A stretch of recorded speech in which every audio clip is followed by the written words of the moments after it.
G'day, I'm Blxz and welcome back to Distant Worlds Universe. So I have managed to fix, you should be able to see all the recording now. I fixed the recording and you can see the screens popping up. The downside of course is that you will see the little timer up here in the top left.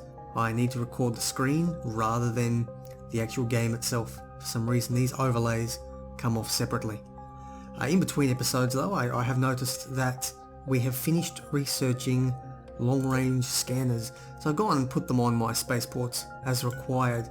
What we're going to do now is quickly go through and upgrade and refit those spaceports. So the large two you guys can retrofit to my latest design, and the medium one looks like it's currently upgrading, and this may be the one I'm upgrading to a large spaceport, and these three here are currently building up. So let's move time on. There we go. I have, so they don't want to pay any taxes. I'm going to have a look at that. This spaceport has also been finished. And while I'm here, I'm going to quickly retrofit it with a new design to... That's interesting, it must have already been upgraded. Let's have me have a quick look. Does it have a long-range scanner? Okay, I must have just built it because I changed the design partway through. It's a little peace of mind thing. It's good. Now these guys are rebelling. Why are they rebelling? There's not many of them. They're not particularly happy. Why are they not happy?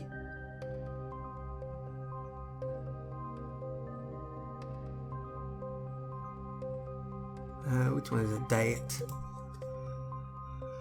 Okay, they've got no tax, which is good, but they're still unhappy. Why? Why are they unhappy? Okay, so a bit of war exhaustion kicking in, and because it's a new colony, they don't actually have any resources just yet.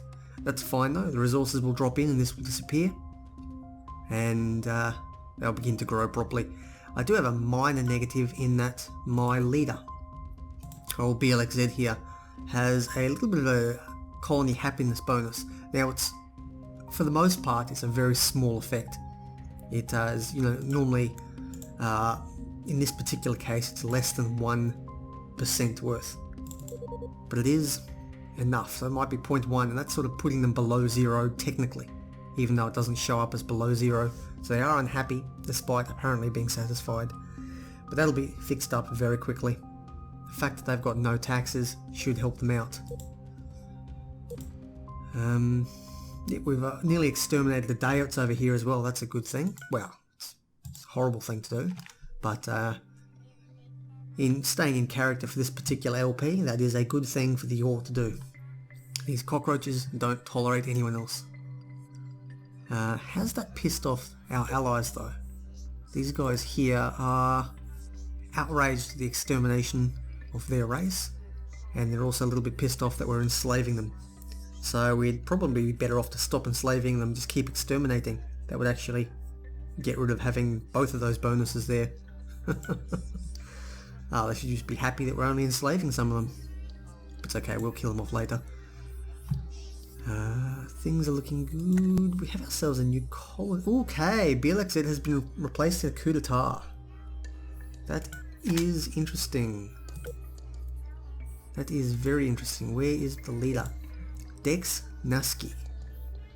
You are disorganized, measured and courageous. You have to be to do a coup d'etat. You are only good at civilian base savings, but you have quite a few traits.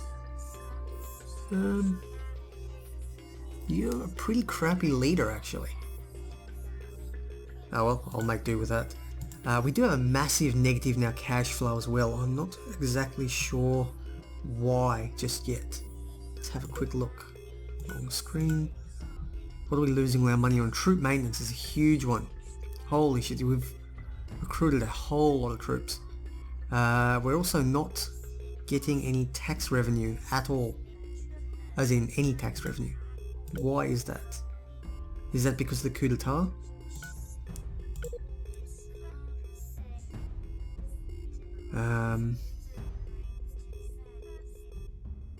Oh geez, these guys are pissed off. -30. What is going on here? Ah, incited the rebellion. Okay, so someone has sent a spy over and told them to rebel. That is a huge negative because this is the only people I'm collecting tax from. So if we put the tax to... What are they currently? They're currently at -30. So if we put the tax to 0, that may not even be enough. They're currently rebelling. We've got a fair chunk of people on the ground here.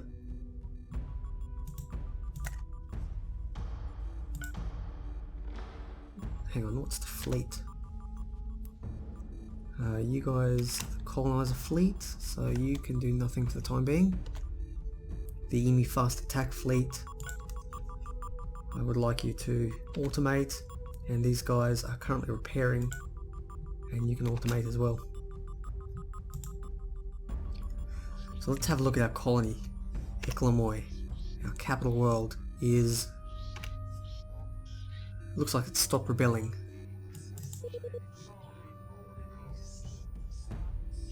Okay, let's put us right back up again. We've still got no more money, but let's put this back to... let's try 30 for the time being. 30%.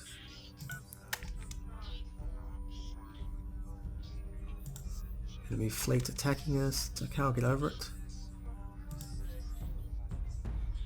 Is our money going to pop up again? Ooh, we got another colonized planet. Yeah, there we are. We're taxing again properly. Let's have a look at Carreta 1. Okay, taxes are low again. And where are you? In here. Actually, probably should have left. What's that? It's a starbase. What is that? It has a whole bunch of... oh, ultra dense fuel cells, massive cargo bay, long range scanner. What an interesting starbase. It's like a... kind of like a defense base or something, but... not particularly useful, but I'm sure I'll just leave it there. It's definitely not bad. Out here though, I'm going to build a small spaceport. Hopefully we don't get attacked, because I don't think we're able to really defend ourselves out that far just yet.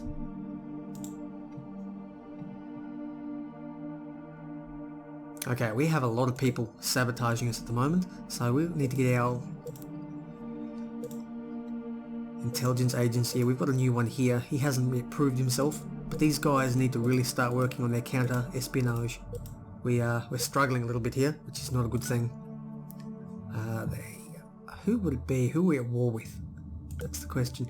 We're at war with the Lipids, and we're at the Ziad. Yeah, these guys, they're very good spies. Cunning spies. The Lipids are also good spies. So we're fighting some good spy people. Ours are... we're only good at researching. So what are we going to do? For now there's not a lot we can do. We really don't have the ability to project ourselves that far across to fight the... Lipids are like a yellow colour. They're these guys up here. And the Giardins are these guys right in the east here.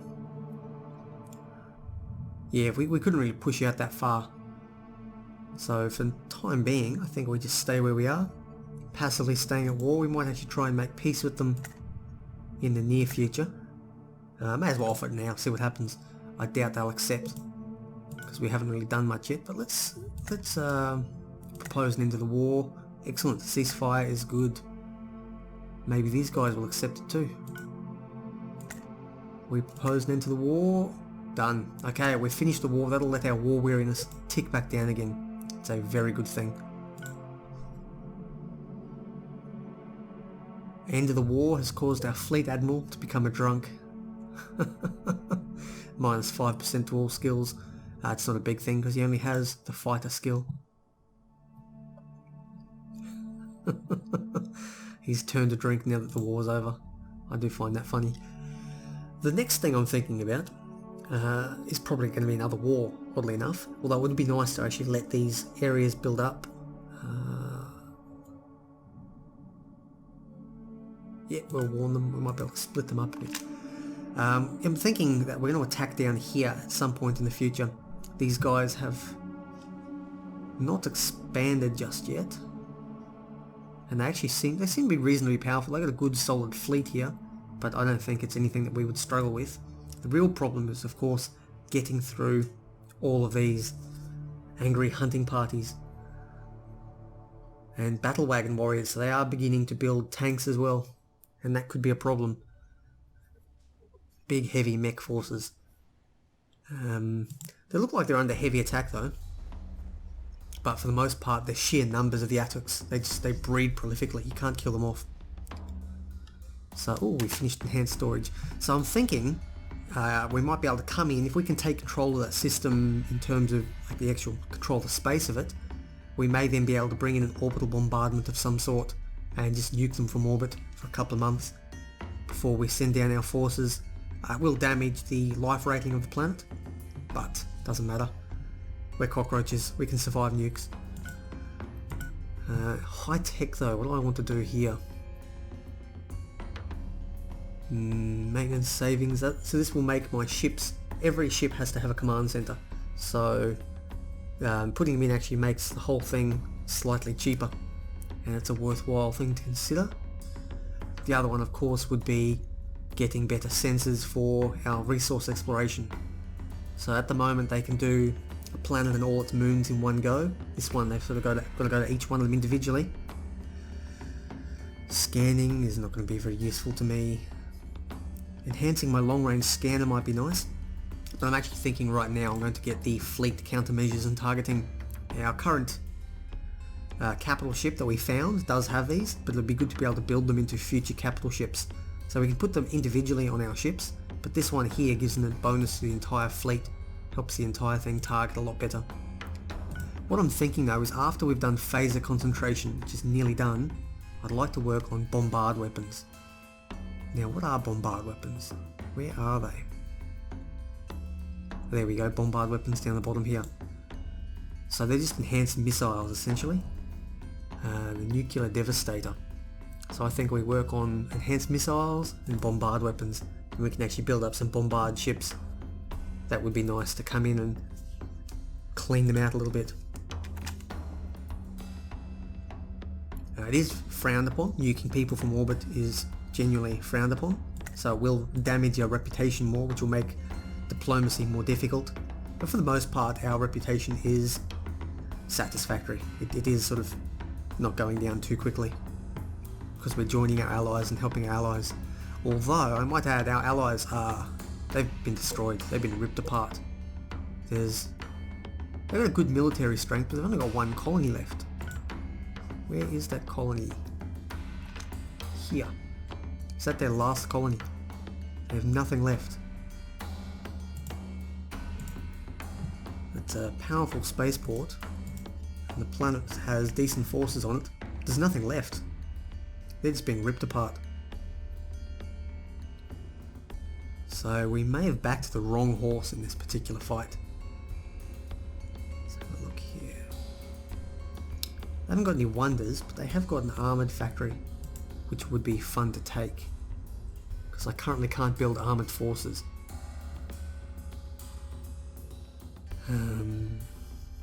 What am I going to do? What am I going to do?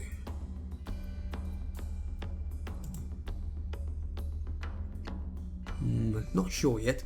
I'm going to keep time ticking over and keep building up our colonies. I really do need to get a more solid tax base. We're currently running everything off one planet. Now it's a very good planet, very well developed, has huge population, brilliant living conditions, and has good shields, and has what's the word? Has a wonder on it, which is bumping up our GDP even more. But despite that, we really don't have very much else to do. We do have stronger weapons finally. Let's have a look. How are these growing? That's actually 8.8 billion is going well. 100 it's 1.2 billion.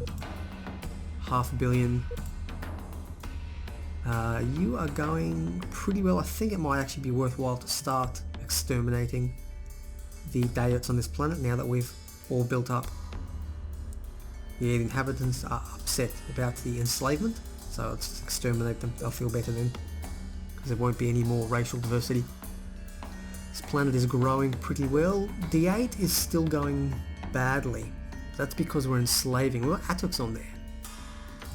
Maybe if we just exterminate them all, they won't be so unhappy anymore. No. Let's keep them enslaved for the time being.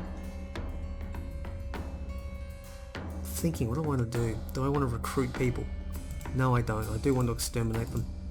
Now, there's a chance they will rebel at this because there are more Attuks than there are Yor, and I'm not. If I try and build troops, they will be Attuk troops because that is the dominant race. So, oh no, I can build Yor because I'm exterminating the others. I can now build Yor. I think 5 Yor is sufficient for this little garrison colony. It's far out in the middle of nowhere.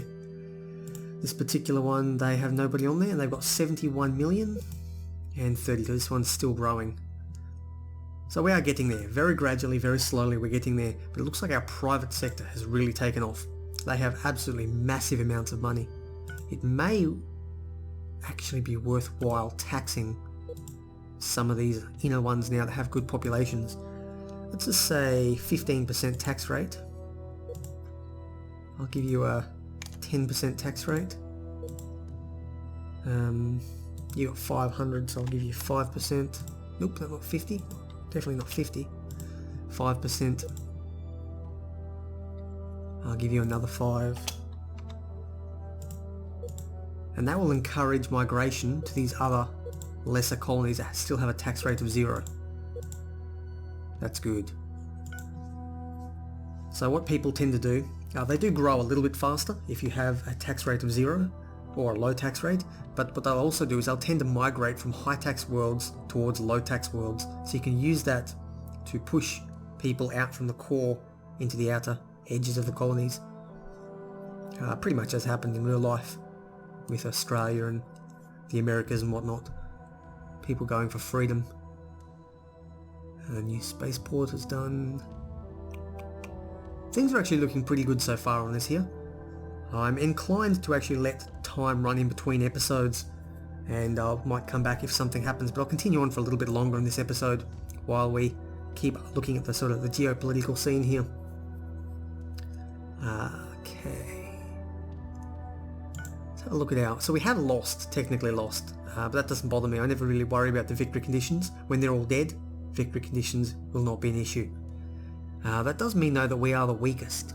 Now why is that? We control at least one of the 3 largest desert colonies in the galaxy. Let's have a look at our population. Now you can actually use this empire comparison to look at a whole bunch of different things, and if you turn victory conditions off, you can't actually use this. So we are the 4th highest population in the galaxy, which is not bad. That's actually a pretty good thing to do.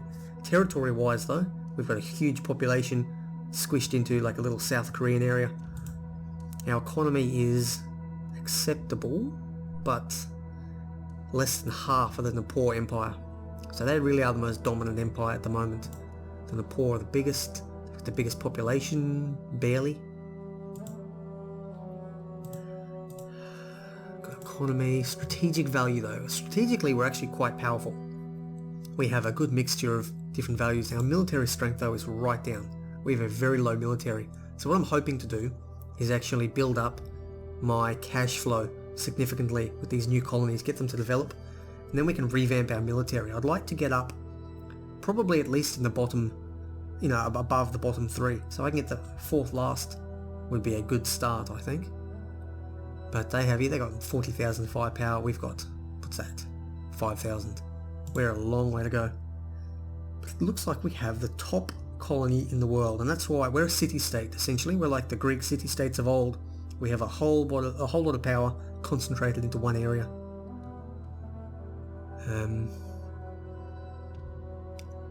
Having said that, this is a very powerful one as well. It's going to overtake us at some point, and then the poor as well. They've actually got better GDPs than we do, better development, but a lot smaller number of people. So we have the population to go with us right now, but these will take off over time. So something to think about. If I can take that Atuk homeworld though, because every single race has started with a very good homeworld, an excellent homeworld, if I can actually take their homeworld, it will give me another very powerful planet, where these other colonies I take are never going to be very close to 100% livability.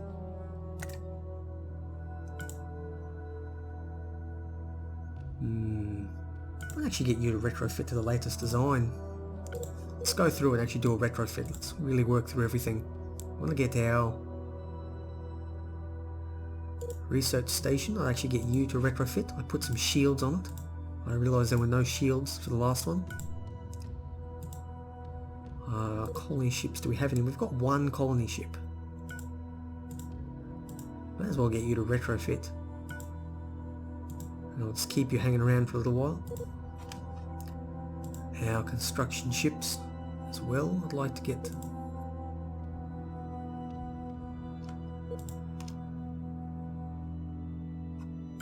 Get you all to retrofit up to the top level one. And here are our exploration ships going.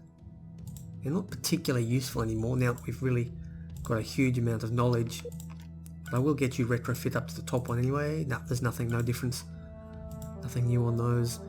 Our military ships are not doing too well, but I'll control them through the fleet one. Our mining ships are all going well, they look after themselves. Our mining stations, we're getting quite a few of them now. Can I make any money here? No, nothing new there. What about these ones? Nope, nothing new there either.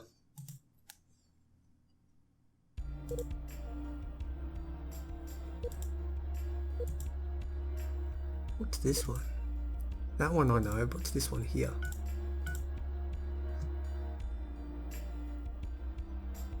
Oh, it's our CSIRO base. Righty, I'll CSIRO Central Research Base. Okay, things are looking pretty good here. Let's get the fleets under control now.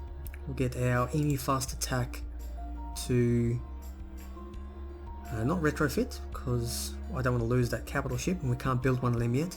So I'll get you to repair and fuel, and the drop bear fleet will retrofit to latest designs. Okay, things are going well. I'm actually thinking this is a good time to call this episode. It's not been a hugely interesting. Ooh, trade sanctions. Okay, that looks like we could be heading to war soon. But as I was saying, it's not been a hugely thrilling episode. Things have been ticking over. We have gone back to peace again for the second time, and we're already planning our next expansion, although if these Nepal continue to let relations degrade again, because they are not very good and they do surround us, although they're now offering a trade deal. Odd, very odd. Who knows what's going to happen? We may be going back into war next episode, but these definitely are the warmongers of the galaxy, and we are just the poor little peacekeepers trying to keep the balance of power going. But anyway, I've been Blxz. This has been Distant Worlds Universe. Make sure to smash that subscribe button if you've not done so already, and drop a thumbs up if you do indeed enjoy the content. If it's no good for you, click that thumbs down button and let me know exactly why by dropping a comment. And as always, check on the right hand side. You may be able to find a couple of my other LPs that I've done in the not so distant past, and maybe it's something that you enjoy. But anyway, take care and I'll see you next time.